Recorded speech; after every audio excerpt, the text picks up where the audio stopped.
রহমানির রাহিম। আজ 25শে মার্চ 1971 সালে পাকিস্তানি সেনাবাহিনী সবচাইতে বেশি মানুষকে হত্যা করে এবং এটা এক ধরনের জেনোসাইড, যেটা মানবাধিকার বিরুদ্ধে।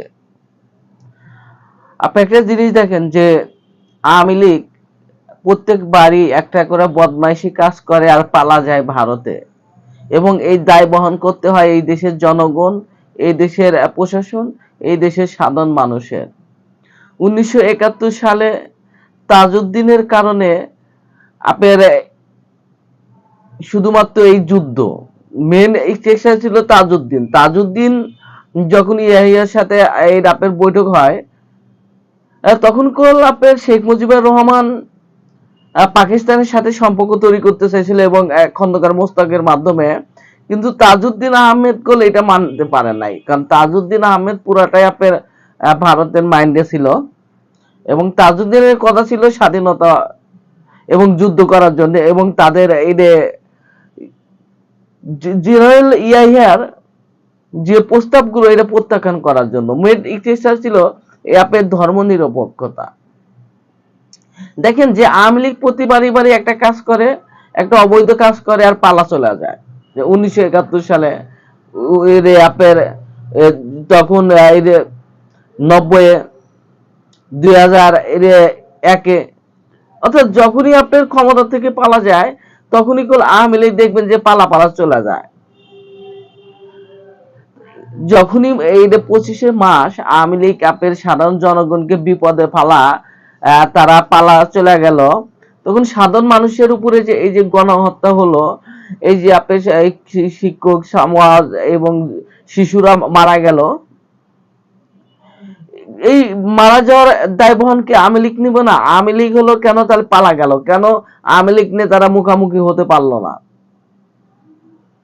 দেখেন যখনই পাকিস্তানি সেনাবাহিনী সাধারণ জনগণকে হত্যা করা শুরু করছে 25শে মার্চ সার্চলাইট, তখন শহীদ প্রেসিডেন্ট জিয়া রহমান, যিনি বহুদলীয় গণতন্ত্রের জনক,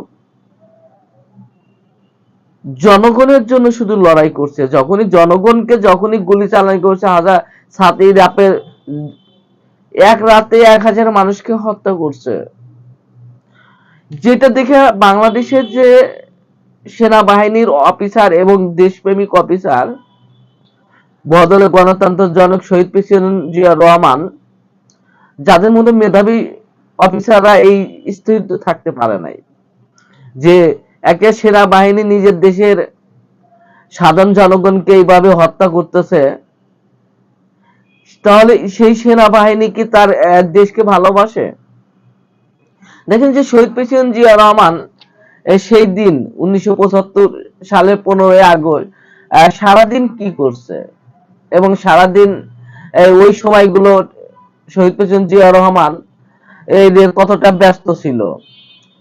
দেখেন আমরা কিছু অংশ পড়ি, তাহলে বুঝতে পারবেন।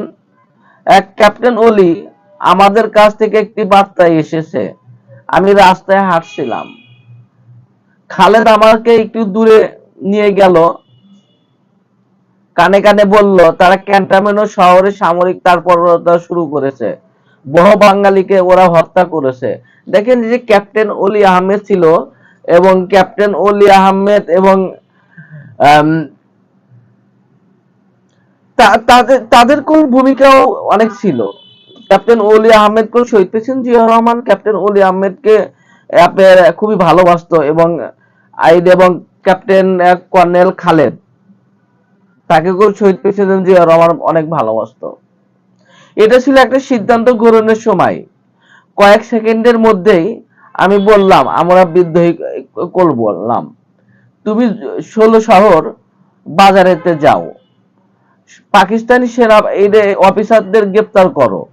ওলি আহমেদ বলল, ব্যাটালিয়ন তৈরি রাখতে, আমি আসছি। আমি নৌবাহিনীর টাকে করে ফিরে গেলাম। আমি পাকিস্তানি অফিসার, নৌবাহিনীর চিফ পেটি অফিসার ও ড্রাইভারকে জানালাম যে আমাদের আর বন্দরে যাওয়া দরকার নেই।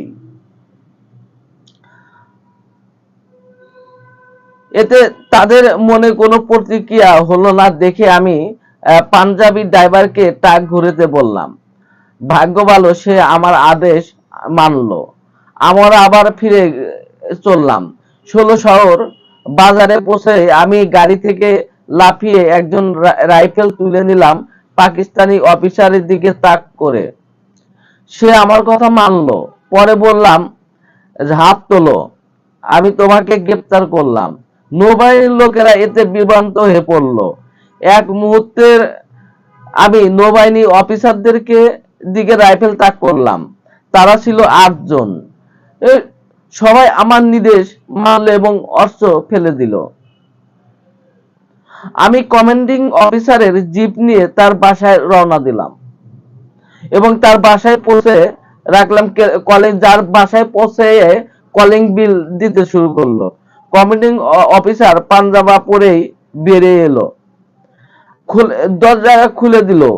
ক্ষিপ্ত গতিতে আমি তার ঘরে ঢুকে পড়লাম এবং গলা শুদ্ধ কলার ধরে টান দিলাম এবং কলার ধরে টান দিয়ে বাইরে নিয়ে আসলো কমান্ডিং অফিসারকে। কমান্ডিং অফিসারকে প্রশ্ন করলো যে আপনি আমাকে কেন হত্যা করার জন্য আপনি সেনাবাহিনী পাঠাইছিলেন।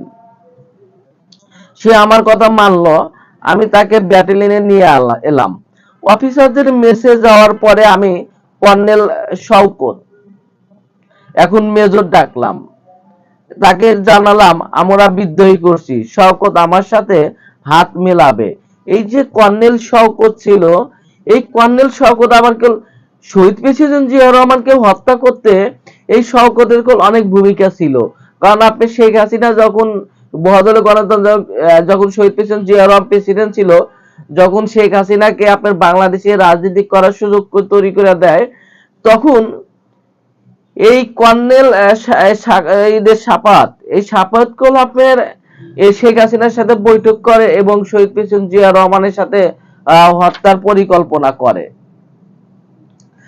ব্যাটালিয়নে ফিরে দেখলাম সমস্ত পাকিস্তানি অফিসারকে বন্দি করে একটা ঘরে রাখা হয়েছে। আমি এই অফিসে গেলাম, চেষ্টা করলাম লেফটেন্যান্ট কর্নেল M.R. চৌধুরী সাথে মেজর রফিকের সাথে যোগাযোগ করতে, কিন্তু পারলাম না। সব চেষ্টা ব্যর্থ হলো। তারপরে রিং করলাম বেসরকারি বিভাগের টেলিফোন অপারেটরকে। তাকে অনুরোধ করলাম deputy commissioner, police superintendent, commissioner, DIG এবং আওয়ামী লীগ নেতাদের জানাতে যে ইস্ট বেঙ্গল রেজিমেন্ট ৮ম ব্যাটালিয়ন বিদ্রোহী করেছে এবং বাংলাদেশের জন্য যুদ্ধ করবে তারা। এদের সবার সাথে আমি টেলিফোনে যোগাযোগ করার চেষ্টা করছি, কিন্তু কাউকে পাচ্ছি না। তাই টেলিফোনের অপারেটরের মাধ্যমে আমি তাদের খবর দিতে চাইছিলাম। অপারেটরের সন্দেহ আমার অনুরোধ রাখতে রাজি হয়। সময় ছিল অতি মূল্যবান। আমি ব্যাটালিয়ন অফিসার, জেসিও আর জওয়ানদের ডাকলাম, তাদের উদ্দেশ্যে ভাষণ দিলাম। তারা সবাই জানতো এই যে আমি সংক্ষিপ্ত সব বললাম এবং তাদের নির্দেশ দিলাম সশস্ত্র সংগ্রামে অবতীর্ণ হতে। তারা সর্বকমিকভাবে হৃদয় চিত্তে আদেশ মেনে নিল। আমি তাদের একটা সামরিক পরিকল্পনা দিলাম। তখন রাত 2টা বাজে 15 মিনিট, 26শে মার্চ 1971 সাল। রক্ত আঁকড়ে বাঙালি হৃদয়ের লেখা একটা দিন। বাংলাদেশের জনগণ চিরদিন স্মরণ রাখতে ভালোবাসবে এই দিনটিকে। তারা কোনোদিন ভুলবে না, কোনোদিনও না। দেখেন, বহুদলীয় গণতন্ত্রের জনক শহীদ প্রেসিডেন্ট জিয়া রহমান তাদের মতন অফিসার, মেধাবী এবং দেশপ্রেমিক অফিসার ছিল দেখে স্বাধীনতা অর্জিত হয়েছিল। কিন্তু আওয়ামী লীগের কারণে বাংলাদেশ স্বাধীনতা অর্জিত হয় নাই। কারণ আওয়ামী লীগ এই অপরাধ করে পালা যায়, অপরাধ করে ভারতে পালা যায়। এই শুধু 2024-এই পালা যায় নাই, এর আগে অনেকবারই পালা গেছে। তাদের কাজই পালা যাওয়া আর এই মানুষগুলোকে বিপদে ফালানো। সেটা 1971 সালেই করছিল। তাহলে দেখেন যে শহীদ প্রেসিডেন্ট জিয়া রহমান বহাদুরের গণতন্ত্রের জনক, তার নেতৃত্ব এবং তার দেশপ্রেমিক, তার দেশ চিন্তা, তার প্রজ্ঞা, তার মেধা, যেটা সাধারণ জনগণকে ঐক্যবদ্ধ করছে 1971 সালে, যেমন 7 নভেম্বর ঠিক তেমনি 7 নভেম্বরও শহীদ প্রেসিডেন্ট জিয়া রহমানের ভাষণ নৈকল এই যে পুলিশ এর সেনাবাহিনীর যেগুলো সৈনিক ছিল তারা কোলাপের লড়াই করে। শহীদ প্রেসিডেন্ট জিয়া রহমান 1971 সালে শুধু আপনার এই দেশের জন্য লড়াই করে নাই।